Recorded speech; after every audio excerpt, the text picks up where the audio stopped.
So the race hasn't even started. We already got big publicity. So the guys did a good job there, getting 7-Eleven name all over the place on a international incident. Crazy. Hello, everyone, and welcome back to the Odd Tandem. If you didn't know, last weekend in Liège-Bastogne-Liège, Team Uno X Mobility pulled off one of the coolest things I've ever seen in cycling.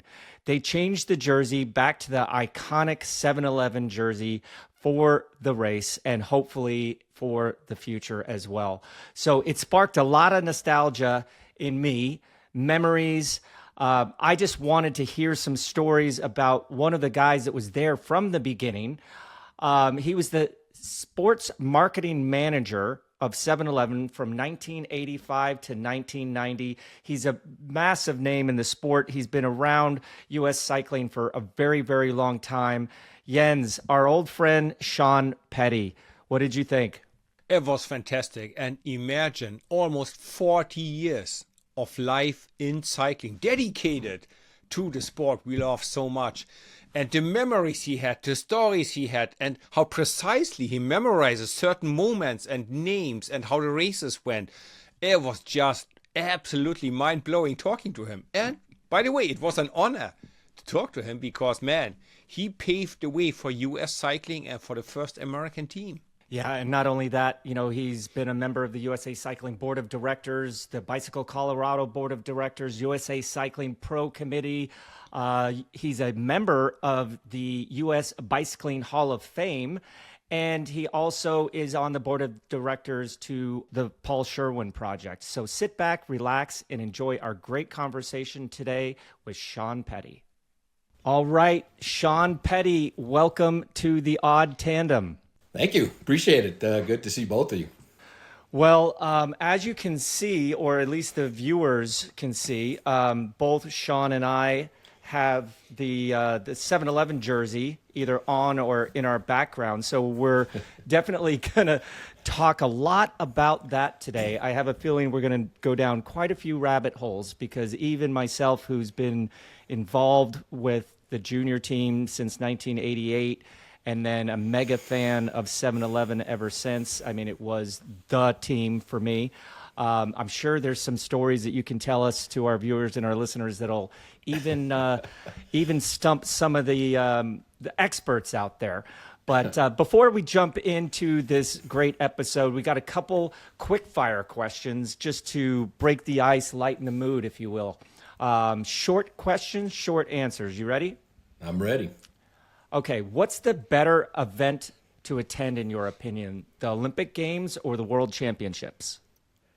Gosh, I would have to say for cycling, I mean, the Olympic Games, just because you have road, track, mountain bike, and BMX now, and BMX freestyle. So, you've got cycling there pretty much the entire 16 days of the Olympic Games.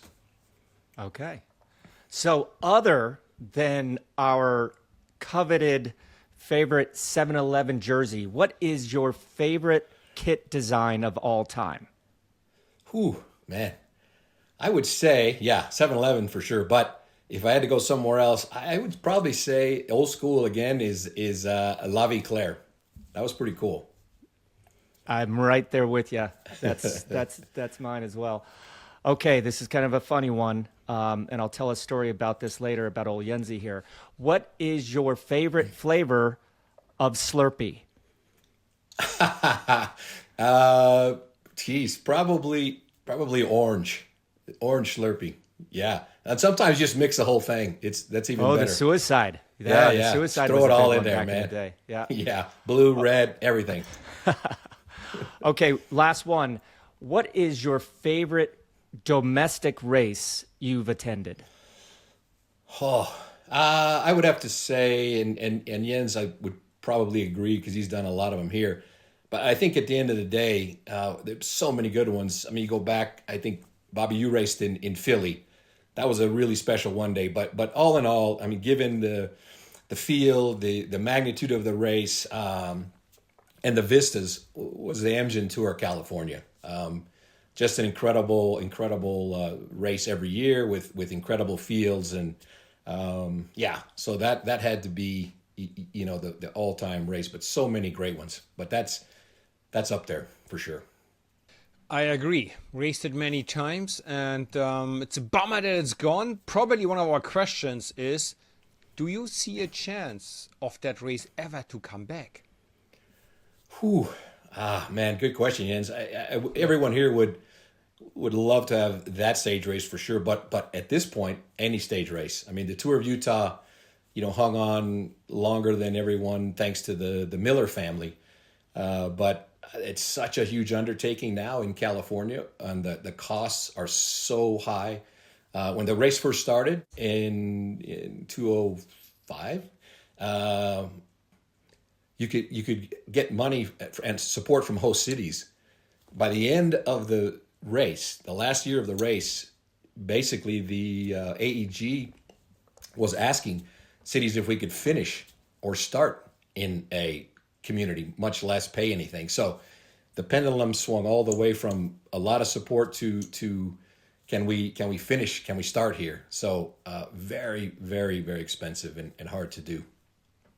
Yeah, it seems to be a countrywide issue, and we just hope that that changes in the future and we get more and more big bike races back for the juniors, the women, the domestic pros to kind of cut their teeth before they head over the pond. But hey, listen, unless you've been living under a rock as a cycling fan for the last week or so, Team Uno X Mobility pulled off one of the coolest things I've ever seen in cycling, and they switched their jersey for one race only. We hope they bring it back maybe permanently because it was so cool, but they switched their normal jerseys over to the 7-Eleven kit, the color scheme and everything. It got me to pull out this jersey from 1988, long sleeve, as you can see, but only a quarter zip. So don't ask me how I could or did ever use this in a race. But hey, still fits, Yenzi, still fits. You know what I'm saying? I know. Then at the next week podcast, I want you to sit there in your wedding suit to see if that one fits as well. Oh, yeah, I was a little skinny when I got married, so maybe not. But from a 17-year-old jersey fit, that's impressive, Bobby. Yeah, that's this amazing. Swiss made, or maybe this was the Japanese made Descent No, one. that was Swiss. Everything Swiss we made? had was Hans Hess. Hans Hess man. made all of that clothing. Yep. Well, it is absolute. Stuff disintegrates, but this is just gold. But Yeah. Sean, you were the sports marketing manager from 1985 to 1990 for the 7-Eleven team. Correct. How did you convince 7-Eleven to go from sponsoring an amateur team leading up to the Olympics to all of a sudden saying, hey, we want to go over to Europe? Let's hear the origin of these conversations that started this iconic team. Yeah, I think for those that don't know the history of the team, a brief one was, it really came out of the 7-Eleven sponsorship of the LA Olympic Games in 1984. And 7-Eleven was going to be one of the major sponsors. Part of that sponsorship, they were looking for companies to invest in some of the pool, the track, and the velodrome. While they were deciding on what to do, the pool and velodrome, the pool and the track were taken by other companies, and basically the velodrome was the last project. So they said, yeah, we're in. What's a velodrome? So that was the 7-Eleven's entree into cycling. Very well planned, very well thought out. We're going to go. But anyway, that was it. That was the velodrome. So we built a velodrome in Los Angeles for the Olympic Games, and then also in Colorado Springs to the identical track. So there's training at altitude. And of course, I think, as you know, Bobby and Jens, that velodrome is still here and still operational. So the goal was the team came out of that sponsorship, and the goal was to support the top men and then women, American men, North American. Eventually, we had Canadians too, to prep for the LA Games. And going into the LA Games, of course, having the boycott led to a tremendous amount of success for the U.S. teams in every sport, but particularly in cycling. A lot of the the powerhouse, the Russians, these Germans, as Jens knows, the Poland team, they were not there. So you had huge success. So we had a tremendous amount of equity built up in the team. Jim Okowitz's dream from day one was eventually to take the team to Europe, and certainly the riders the same. So after '84, Davis Phinney, Ron Kiefel, everybody was looking to turn pro and go race in Europe. And Jim came down and pitched it to South and said, "This is what we're going to do, and this is how we're going to do it." And the payoff eventually, hopefully, would be to get into something like the Tour de France, which at the time was being covered by CBS on each of those weekends. So it was a pretty significant coverage back then that Dave Michaels and John Tesh did the production for CBS. So if you could get in there, chances are there's a nice payoff on the publicity. Otherwise, you're kind of racing obscurity over in Europe as an American team with an American sponsor. So, but again, there's so much equity built up in the team. The team performed so well for the company. There was so much respect for Jim and the riders that it's like, yeah, we're with you, but we've got to maintain a presence here racing in the U.S. So, in those early days, those guys nobody could even think about doing it today. And you all know better than me.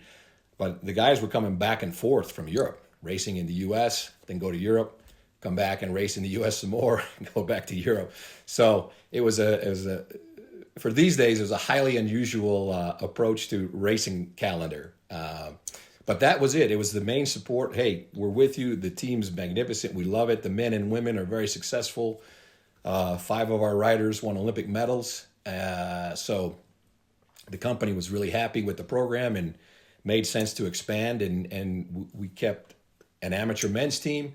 And then eventually, of course, '86, we started with 2 junior development teams, men's teams on top of that. And we were already running a track team as well. So, yeah, we were fully into it and doing a whole racing series in the U.S. and a track racing series. So we were full gas, and we'd also committed to sponsor the 1986 World Championships here in Colorado Springs.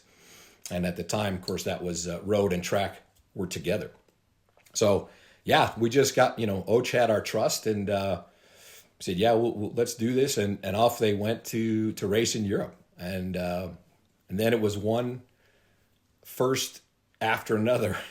What amazing first race, started winning races. The guys were used to winning races here, but that was a different animal in Europe for sure. And just for understanding of people in this modern day and age, do you remember what was the first budget of when you turned pro? What was the budget back then? I think, Jens, in 1985, our sponsorship was probably around $2 million. And, and again, that was a pretty big team. Like I said, we had the pro men and then the women's team and then eventually the junior teams. But yeah, and it grew pretty significantly after that once the team had the success. And I think from '85, the first one of the first races was Étoile de Bessèges. Had some kind of minor success there, but the big revelation, if you will, and the first big win was in Trofeo La Guelia, where Ron Kiefel won, and an absolutely amazing win. If you've heard him tell the story, it's pretty amazing because the finish was different than the team thought. So they had no idea what the finish was.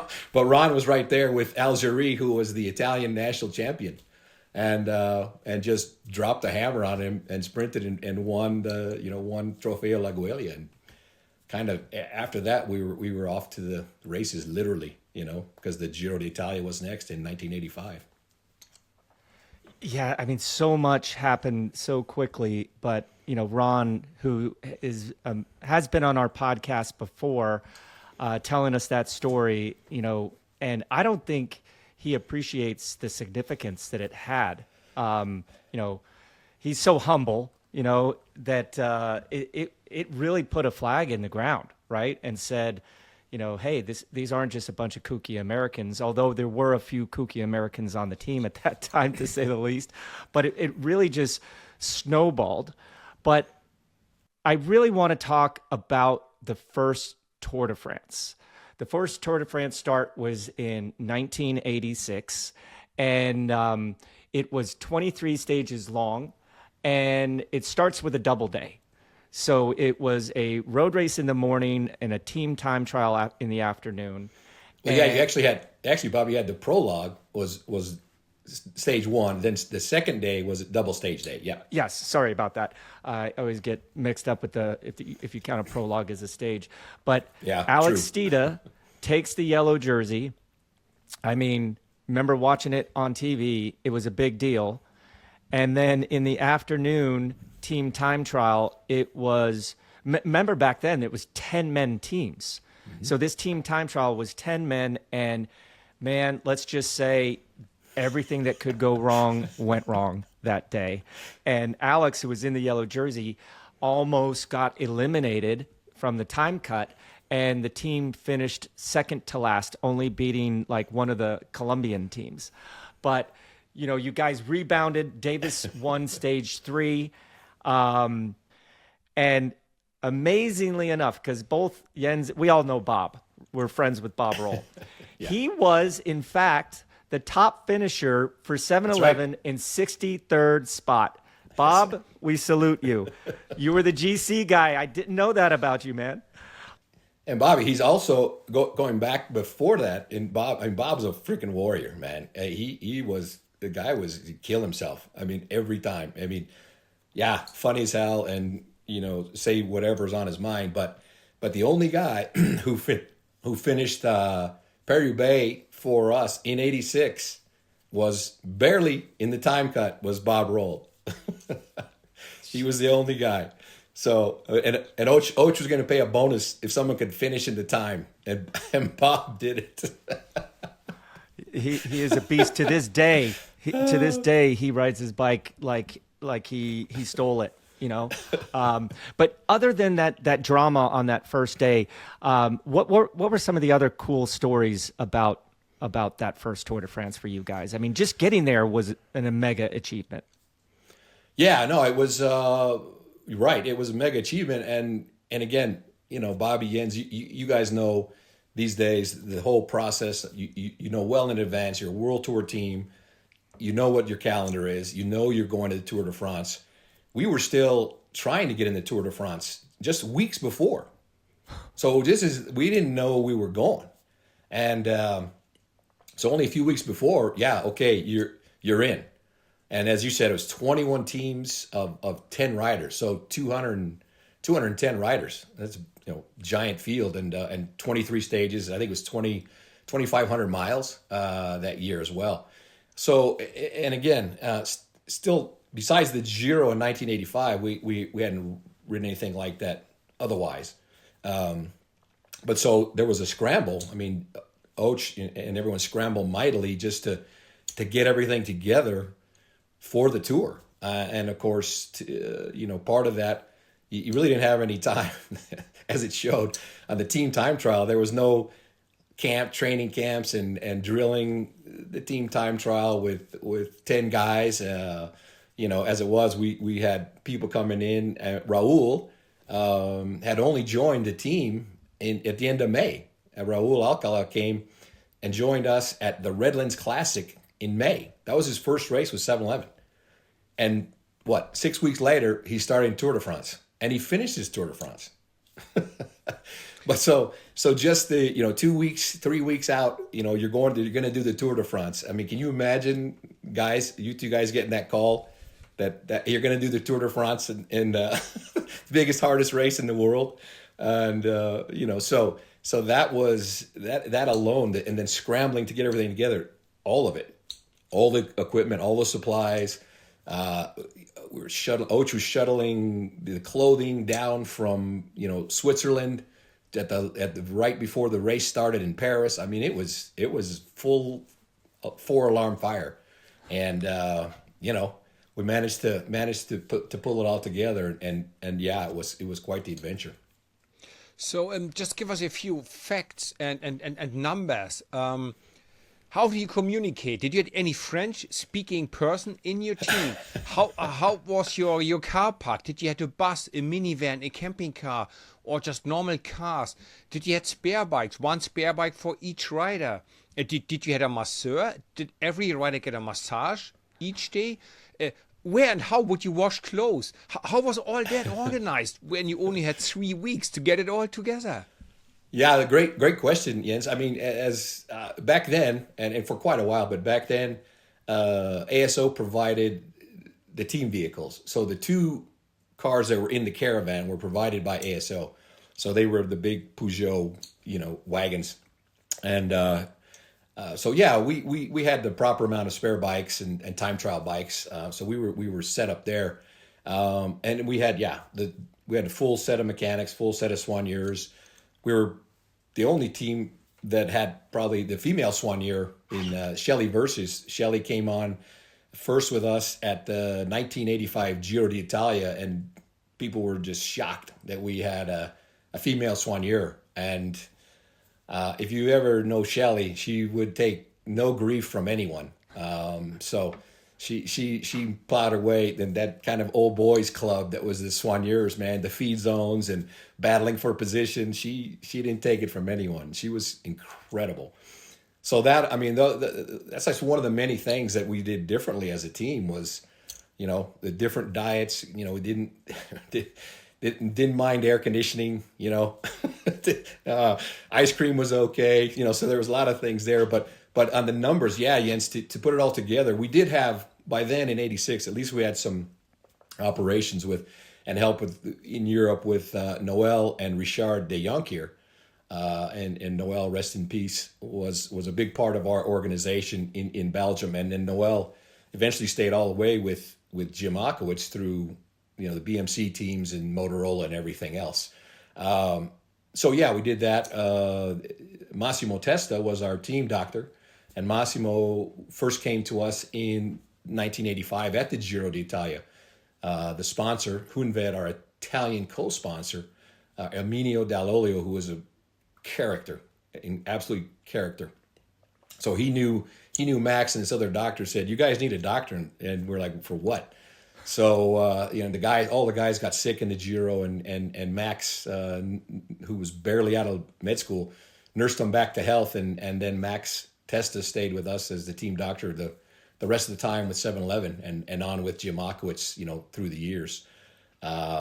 So yeah, we were able to get some experience soigneurs in Europe as well. The mechanics were ours from the States, who were really good, but everyone just busted their tails to do whatever they could to make it happen with the water bottles. And I mean, it was a scramble for every piece of equipment and clothing and water bottles and you name it. It was a mad dash.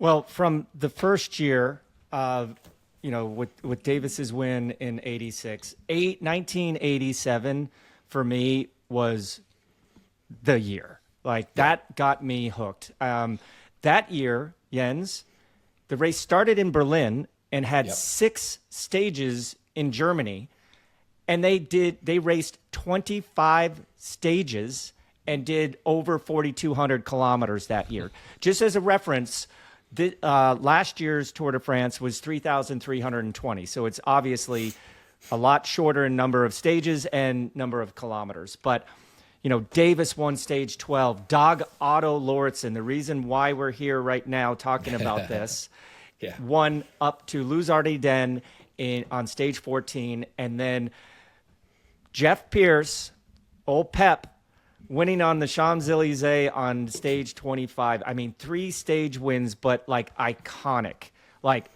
I was hook, line, and sinker, hooked on cycling, hooked on the 7-Eleven team after this race. Raul had a good race. He won the Young Riders jersey and finished 8th overall. Did you really feel like, okay, now we're here after you go to the Tour de France in '87? that it wasn't a one-off fluke that you guys went there and won a stage, but now you're part of the peloton? Yeah, and I think Bobby as well. We'd also won Tour de Suisse before that, so I think that and that we won it twice, and the one was, and that may have been a story you covered with Ron Kiefel.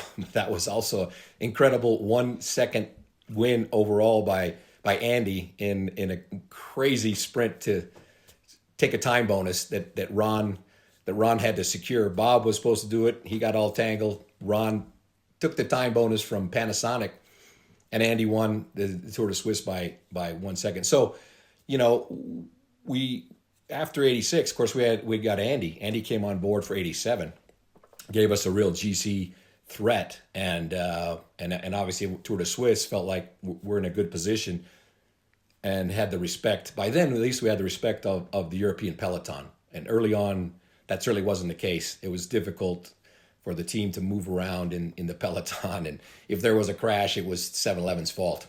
There was no, even if they were 10K up the road.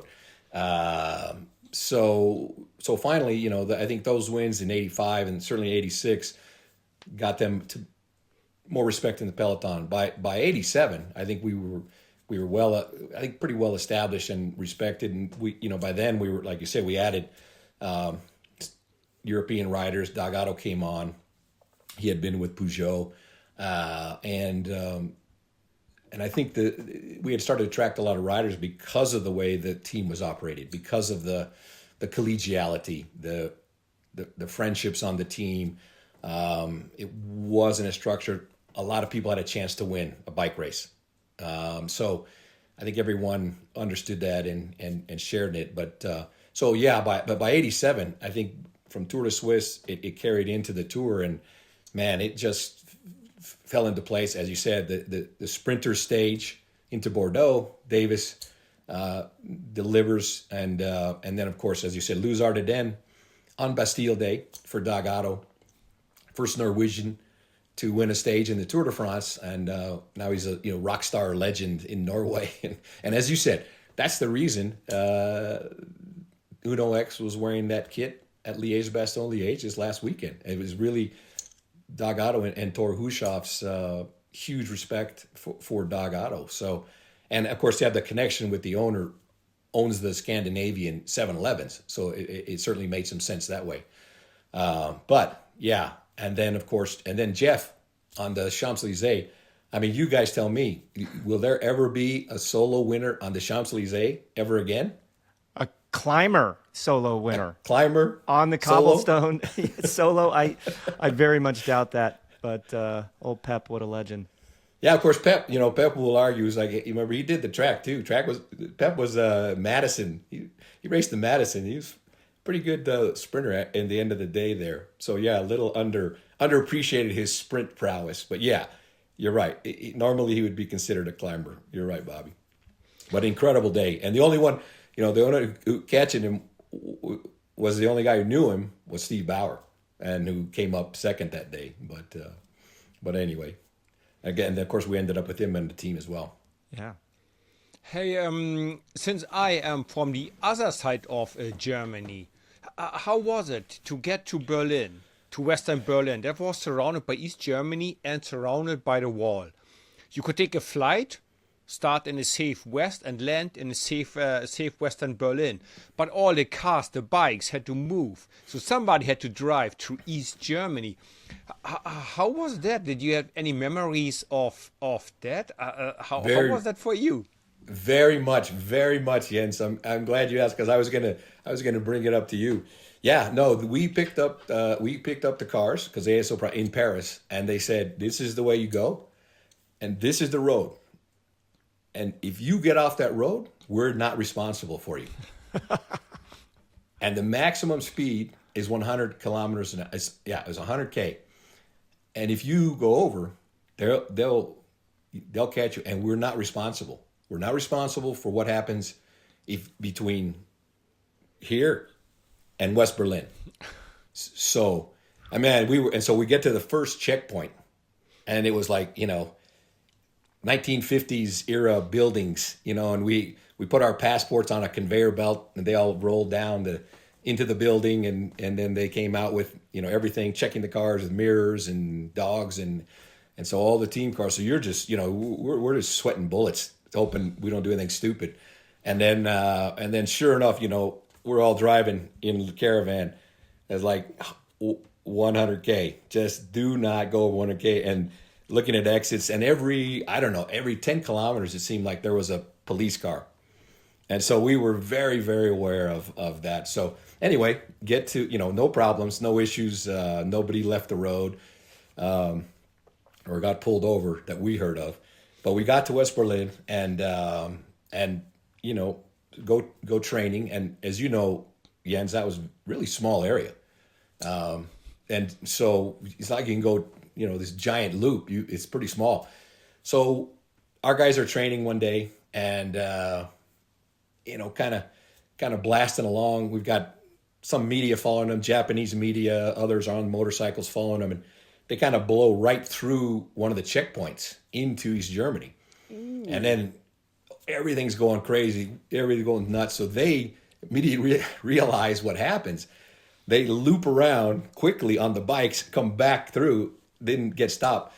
The Japanese media and others follow them across, and they detain them. They detain them, take their cameras, take the film, take everything, and then. But meanwhile, the next day in the newspaper is like an international incident. It shows the 7-Eleven guys going across the line, and we're in East Germany now, and there's photos of the whole thing. And so the race hadn't even started, and we already got big publicity. So the guys did a good job there, getting 7-Eleven name all over the place on a international incident. It was crazy, but yeah, but it was amazing to be in West Berlin and the stark contrast, obviously, as you well know, Jens, between East and West Berlin. And Eric Heiden and I went to Checkpoint Charlie and looked at all of that, and of course the wall was up, and it just it really takes your breath away to see it and think about it. But it was, and meanwhile, West Berlin was lights, music, action. It was like open 24 hours, and the stages were really, really good. But then we had to drive back out eventually to make our way back, and same thing, observe the speed limits and don't do anything stupid. And then we picked up the race again, and in Stuttgart, I think we had another double stage day in Germany there. So yeah, I remember we were at some fort between stages, just sitting there waiting till the next stage. But yeah, that was a great experience, because just a few years later, I went back to Track Worlds in Berlin, and of course the wall was down, and it was amazing to see the transformation. Absolutely incredible. But what an experience. Jeez. Yeah.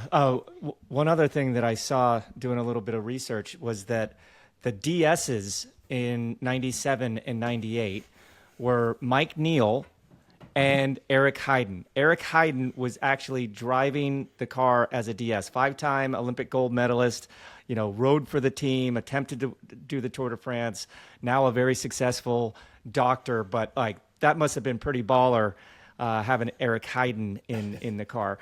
But, Mike Neal, he is often kind of the forgotten guy of the genesis of Team 7-Eleven.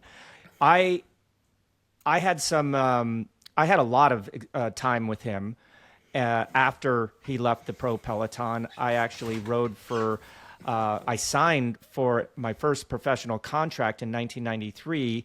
I signed it with Mike, and unfortunately that team folded because we had an Italian sponsor that off season the Italian stock market had crashed, and Mike, being the Marlboro man, didn't have a signed contract. He had a handshake, and to Mike, that handshake was better than any contract, but the team folded.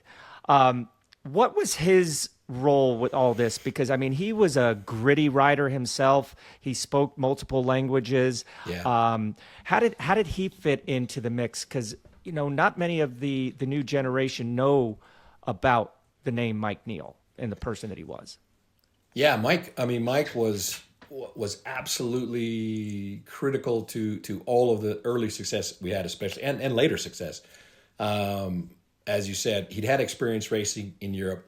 He spoke Italian and French fluently. To answer your question, Jens, we definitely had to get some people who spoke French because most of us didn't. I mean, we learned the numbers, we learned to crash, we learned the bad words. Bad words, but and then how to order a beer or wine, but but Mike was a kind of brilliant tactician as well, race tactician, and he knew how and when to push buttons, and he knew the different personalities on the team, and really Mike came on. He was coaching junior team, and then before we did the Giro d'Italia in '85, needed someone who kind of had experience in Europe, and Mike had, and spoke Italian and had some contacts in Italy as well, and just knew the European racing scene. So Mike, that's where he first came on with us and made a big impact, and really was critical to the 2 stage wins that we had in the '85 Giro. One was Ron Kiefel into Perugia, and then the other was Andy Hampston on Gran Paradiso. And really, Mike, in both cases, Mike, knew what to do, where to put the guys, how to keep them motivated, etc. So, and then all the way through '86, '87, those stages. So, Mike was just a kind of brilliant tactician and knew how to read a race and knew how to read the guys. And we had a lot of different personalities on that team. I mean, from Bob Roll and Andy on those are very different personalities and everything in between. So was not easy juggling all of that, but Mike was very adept at that, and easygoing, calm, no problem, piano, and it really gelled, and it complemented Och's personality really well, because Och was kind of hard driving Sergeant Rock, and Mike had this calming effect and kind of knew where to push the buttons, softly or very hard. So he was incredible. And on a daily basis, out in the field, how would it be to drive that big Peugeot car van, communicate? I mean, there was no live TV in the car. All you had was probably race radio from the commissaires. They would tell you puncture of whatever, Davis Phinney in the front group. And if you want to talk to a rider, how would you let them know? Did you get your head off the window and yell at the peloton, "Hey, come back here to talk"? I mean, there were no race radios, right? Correct. So yeah. How did you guys keep it together and keep in contact with each other? Plus, you mentioned it, 210 riders. That's a big peloton. That's a lot of people all over the street. How did it all function? Yeah, and as you said, Jens, I mean, besides the 210 riders, then you've got 21, and then make it 42 team cars and then all the other vehicles. So just to get to your rider could take forever in that many cars. And you for sure, for the longest time until race radios, you had to go up, and hopefully someone's at the back, or they needed a bottle, and when they're feeding, you'd give them race situation. They'd give you race situation, how they feeling, what are they doing, what's going on, but for sure, I mean, the guys had to really think on their feet, because nobody was talking in their ear. Nobody was telling them what to do or when to don't attack or chase. They had to read the race. So, but yeah, you had to go and pass any number of riders. Go talk to one of your riders if you really needed a conversation to take place, rather than wait for someone to come back for bottles or food or clothing. So yeah, it was a lot more hectic driving going on back there, kind of swapping paint, as it were, in the back of the race. And that part was just a race itself. The director sportifs, man, those guys were mega competitive. They still are, of course, but you don't panic as much with race radios. But there, you've got to make your way up and find someone, and then they've got to make their way up and communicate with the rest of the team. In this case, 10 guys to start the race. So yeah, quite a bit of logistics. And but yeah, you can't talk to soigneurs, so you got to have that organized.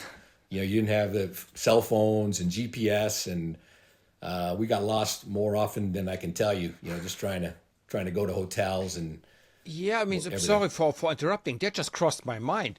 You had to rely on the people. Hey, at breakfast, we talked that you on the whatever. You're on a Mortirolo with 10 bottles. And I trust you're going to be there at 11:30 when we come there.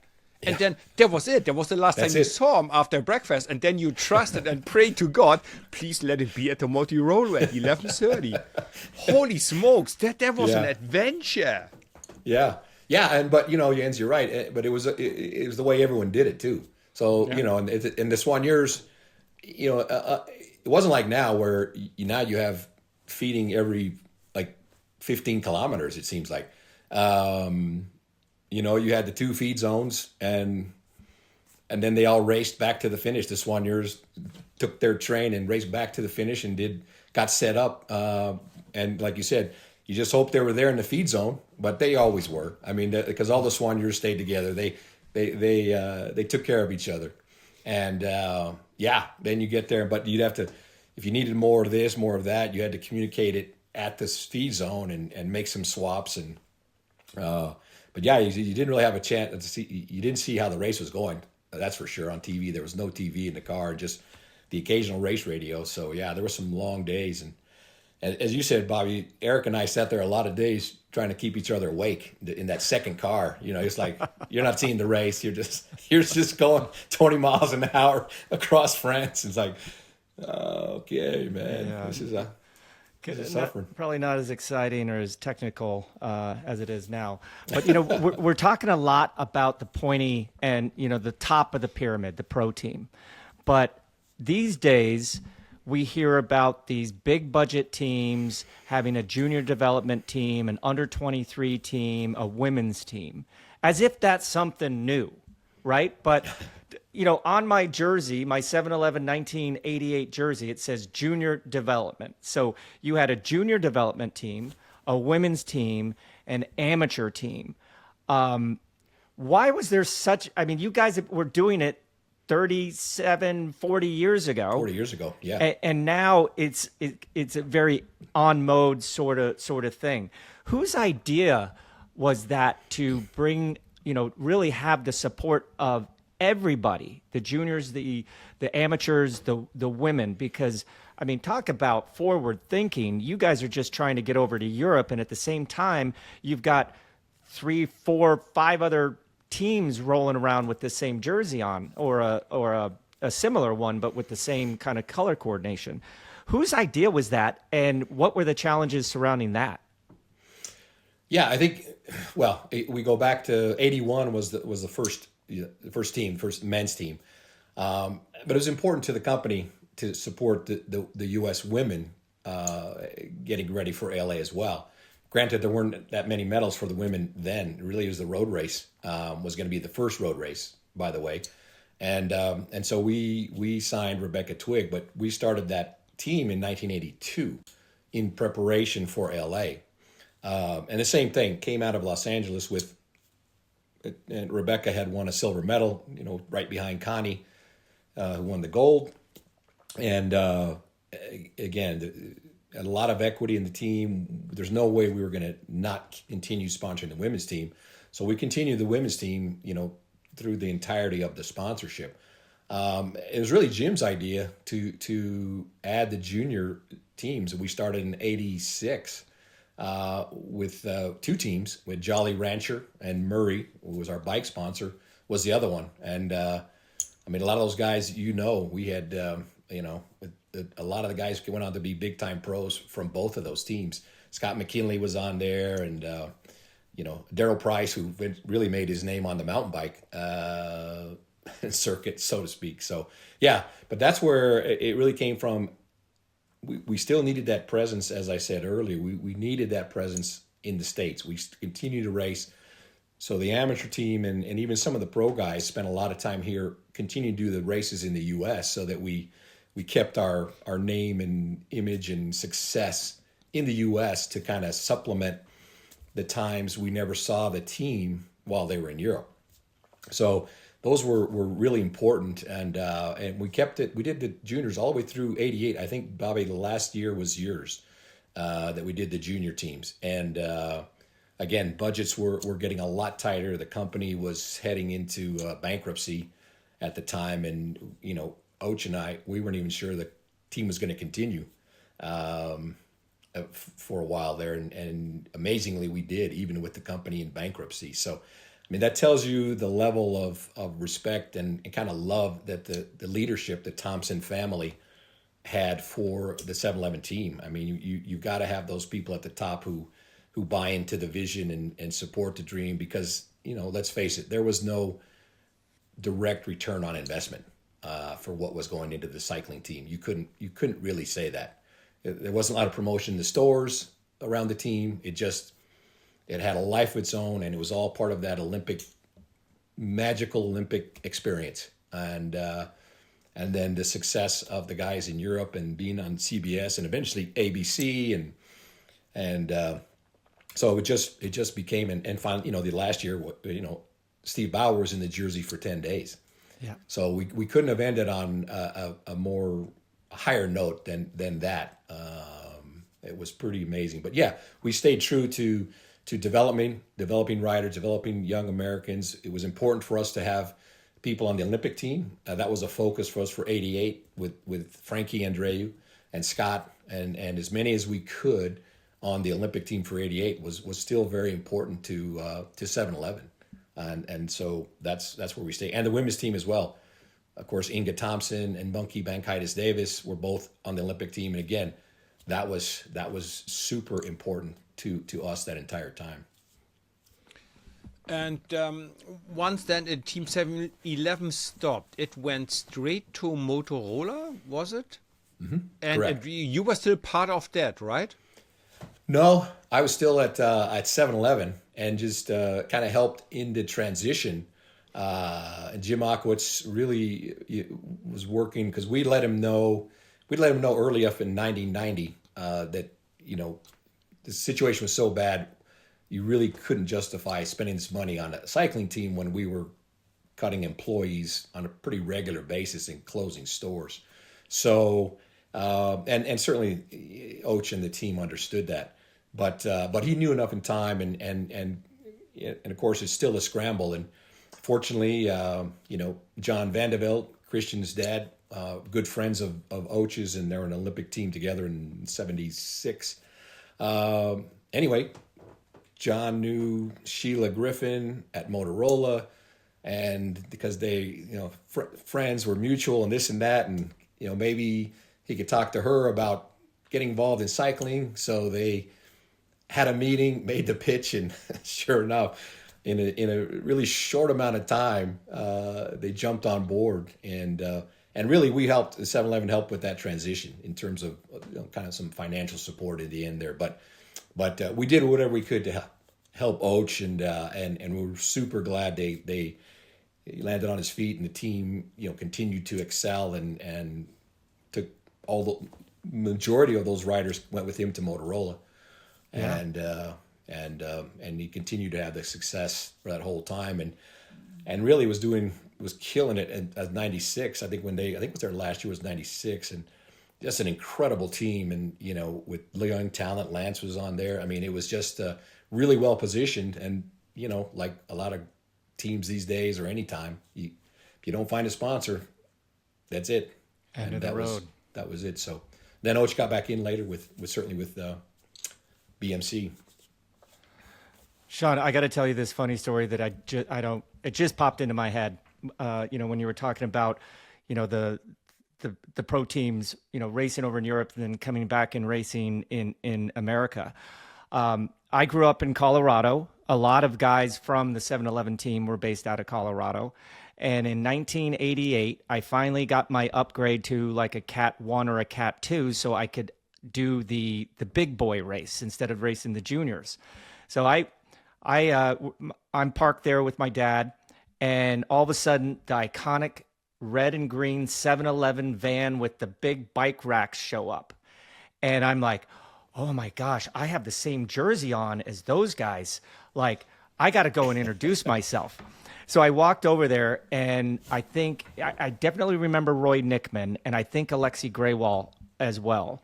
And, mechanics are taking off the bikes, and I'm like, how do I break the ice? How do I go and introduce myself? So I rolled up in my kit with my bike that looked exactly like theirs.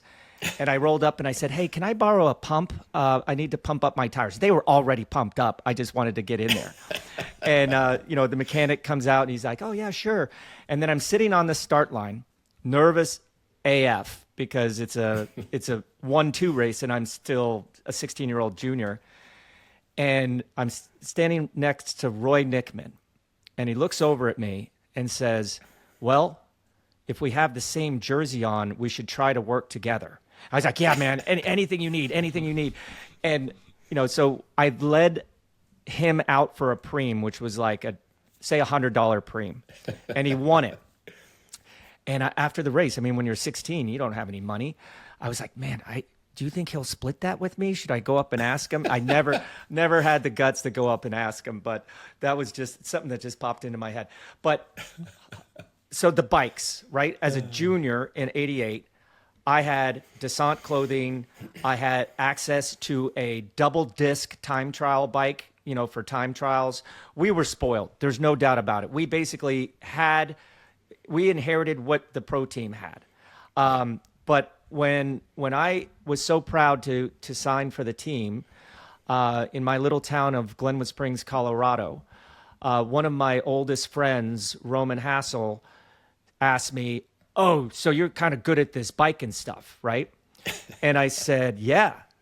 And he goes, well, what kind of bike do you ride? And I told him a Huffy. And he looked at me and he said, I thought you were good, man. So we all know that our Huffy bikes were just painted Huffy. They were actually Sirota handmade bikes, some of the best bikes in the day back then. But why did the team decide to have Huffy painted on the bikes and on the jerseys? Was it just finances or? Yeah. Yeah. Yeah. I mean, 'cause we started, I think the first year was Rosine and the very, very beginning, but then it was Murray, which again, you would probably get the same response if you said you got a Murray. What? But yeah, so Murray was right after that, and then again we went to Huffy, and yeah, it was for them it was a brand awareness and tie into a pro team, but yeah, they were all custom built Sirota frames, and it didn't matter to us as long as we had the best equipment, which we did. Those frames were fantastic, and we had Campy, then Shimano components, and yeah. That was just the deal. And then finally we kind of graduated to the big leagues when we went Eddie Merckx in '89. That was quite the step up from, at least, we knew our bikes were always first class when Ben built them, but now to see the Eddie Merckx, that was a whole another level of cachet and respect for the team. And Eddie brought a lot to the team over those 2 years of his contacts and things he did, and he was a huge asset, well beyond his sponsorship. Obviously, he was he could look at, as you guys probably know, he'd look at you and he would tell you what size bike you need. He knew what fit, what didn't fit, what needed to be corrected. He would just look at the guys come to camp and, okay, this is your size, and nobody argued. It's like, okay, this is the bike you're getting. Okay. And he was right always. Yeah. Hey, we talked now so many times about the good old days. We almost forgot. What are you doing now? You're still part of the UCI Road Commission. You work with US Cycling or Colorado Cycling. What are you up to these days? Yeah, Jens, I'm still on the UCI Road Commission. I've been on there since 2005, so this is my my fifth 4-year term, so to speak. So yeah. Been on there for quite a while, and yeah, it's always interesting, and it's good for us in the U.S. to have a voice in there on what's happening at the UCI level. Yeah, and then before afterwards, obviously I was with USA Cycling for 20 years in on the staff, and then another 5 years on the board. And so, of course, I still liaison with the USA Cycling on those matters that are important to and relative to the teams, continental teams, the UCI teams, the UCI races, the calendar. So kind of helping where we can on getting those races placed kind of when we want them at the level we want them. You know, Maryland Classic came in the first year as a pro series level race, and that's unusual. But we've got the respect of the UCI to to pull off the big races, and we've shown it over the years, from Tour du Pont to Tour de Georgia, Tour de Trump, Tour of Missouri. I think Jens, did you do Missouri as well? Yep. I think you might have. Yeah, that's what I thought. Yeah, I knew you. And then California, of course, and then Utah. So we always delivered, I think, on the promise of that level of race in this country, and there's at least a couple more. There's a couple more one days that are looking good on the horizon for 2026. I'll just leave it at that. So it's looking more promising than it has been. We just got to get a stage race going here again, and I think everyone's working hard to do that. Yeah. Well, one last thing from me that I want to ask you about is you're on the board of directors of the Paul Sherwin Project. And, with the Worlds being on the African continent this year, how much would that have meant to him, and what is the project all about for our viewers and listeners that don't know? Yeah, no, thanks, Bobby. It's so Paul lived in Uganda for a big part of his life, and he and Catherine, his wife, and their kids lived there as well. So Uganda was really important, and all of Africa, but particularly Uganda was important to Paul, and he was always helping economic development there. And one of a lot of people who's, Paul was friends with everyone. I mean, if you met him, you were his friend, as you guys know. But one of the projects he really was pushing was a girls' school, is a vocational school in Karamoja, a very tough economic area. Not a lot of opportunities for girls at all, not encouraged at all. So this school was meant to provide vocational skills and training for girls in that area, so they go back home and have a job and have a livelihood that they could call their own and make a difference. So over the years, we've raised money. Paul kind of got us started, but we've raised money on his behalf and the school's behalf. Phil Liggett is our chairman. Catherine, of course, really runs it, his wife, Catherine. And we've got a small group of dedicated board members and folks who have committed some really good support to us over the years to build multiple buildings to help expand the capabilities of this vocational girls' school in Karamoja. So it's Matani Girls Vocational School in Karamoja, and we built the Paul Sherwin Hall. We've got the Phil Liggett Hall. So we've got two different buildings that are supporting different activities and different educational opportunities for these girls in Karamoja. And we're going to continue. We're about to start the building of a teacher's residence as this school continues to grow and evolve. And just amazing people. They use every bit of materials to build. There's nothing wasted. They're super hardworking, super efficient, and super grateful. And we're lucky. And it's nice to honor Paul's legacy with this project. And again, get a kick around some time with Phil. We do a couple of rest day chats during the Tour de France each year, and NBC is nice enough to do a video clip that they run during the Tour de France, and hopefully you guys have seen those. I think they're scheduled to do them again, and every time they've run, it's just like ringing the cash register. So they run and people donate to the Paul Sherwin Project, and we're able to support that school in ways that were really important to Paul. So it's a great project to be associated with. Sean, we just want to thank you so much for taking the time to be our guest dive down the memory lane, talk about the old days, talk about future project. It was absolutely fantastic and an honor to talk. And thanks a million from Bobby and me for being our guest today. Thanks, Jens. Appreciate it. And one final deal. We think it's kind of unusual for us. We've got a team reunion every 5 years. So we haven't heard a lot of teams that do that, but we have a team reunion every 5 years, and we're coming up on one this year. So looking forward to maybe 18 to 20 guys getting together. And yeah, it's pretty. The stories get bigger each time, as you can imagine. The stages are longer. It was colder temperatures. It was hotter days. Yeah, but yeah, it's still fun. Very lucky. So we didn't get to my Slurpee story with Jens that I mentioned during the podcast with Sean today. So I think that is justifiable and worthwhile to tell our viewers and listeners, Jensi. So we were training after the tour of Georgia. We went up to Lake Tahoe. I had a house up there for altitude training. Jens came with me. We're doing this big ride around the lake. We're back in the day fueling with maybe 20 grams of carbohydrates per hour. So we were kind of seeing stars. And right before the last climb in North Shore, Lake Tahoe, we had to stop to get some provisions, some food, right?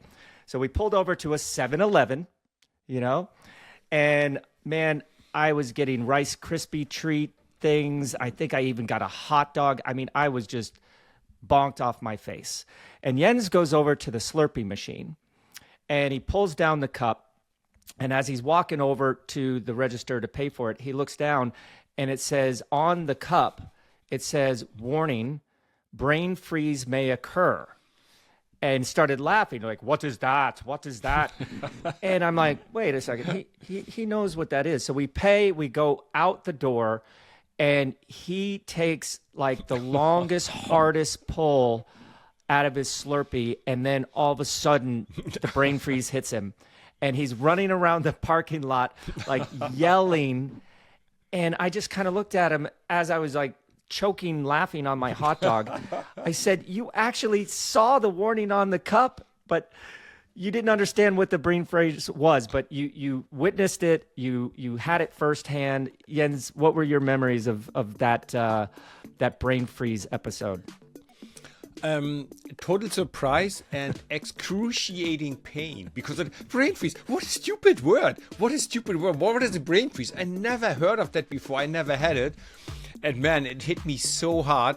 I was actually running out in the park lot to get more sun because, the sun was reflected from the tarmac on the parking to get warm again. Oh, I was just off my mind. I probably that moment, I wouldn't even be able to remember my own name. It was so painful. And to make it worse, you almost suffocated laughing at me instead of helping me, supporting me. You were almost dying laughing at me with your hot dog in your mouth. It was so hilarious. It was funny. Probably one of my all-time favorite stories to tell, to be honest. Anyone that's ever had a brain freeze, you can't help them. You just got to sit there and laugh and just let it pass. Ride the wave, buddy. Hey everyone, thanks for watching the podcast. If you enjoyed our chat with Sean today, why not go back and check out our video with other team leaders like Dirk Tenner or Grisha Nirman by clicking here. And please remember, you can sign up for our Patreon to get an ad-free version of the podcast, like these great people.